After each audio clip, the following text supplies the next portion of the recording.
ایک بوڑھی عورت نا حضور کی مسجد میں جھاڑو دیتی تھی. نصیب دیکھو مسجد نبوی میں جھاڑو دیتی, لیکن کچھ کرتی تو تھی نا, مسجد میں جھاڑو دیتی تھی. وہ بیمار ہو گئی, بخاری میں موجود ہے. تو اللہ کے رسول نا تیمارداری کے لیے تشریف لے گئے اور پھر فرمایا اگر اس کا انتقال ہو جائے تو مجھے اطلاع بھی دینا. آخری ویلے میری آنکھیاں رات تکنا ہے تیرا, انتقال کی خبر بھی دینا.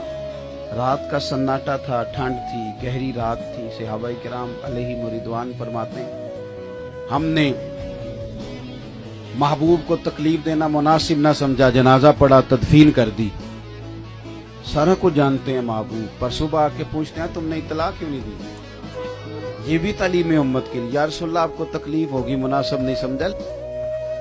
محبوب نے فرمایا مجھے بتایا کیوں نہیں. یا رسول اللہ رات تھی, تکلیف دینا مناسب نہ جانا, تدفین کر دی. قربان جائے نصیب دیکھو بوڑھی کے. حضور فرمانے لگے بتاؤ اس کی قبر کہاں ہے. محبوب قبر پہ تشریف لے گئے, اللہ کی ساری رحمتیں آ گئیں. ویسے تو دوسرا جنازہ جائز نہیں, لیکن اگر وارثوں نے نہ پڑھا ہو, یہ مسئلہ بھی یاد رکھنا, وارث نے نہ پڑھا ہو تو دوسرا جنازہ پہلے ہو گیا. جب وارث پڑھ لے پھر دوسرا جنازہ نہیں ہوتا. یہی مسئلہ ہے فقہ کا.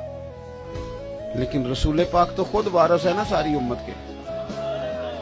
حضور قبر پہ تشریف لائے اور فرمایا صفیں بناؤ بھئی میں دوبارہ جنازہ پڑھاؤں گا.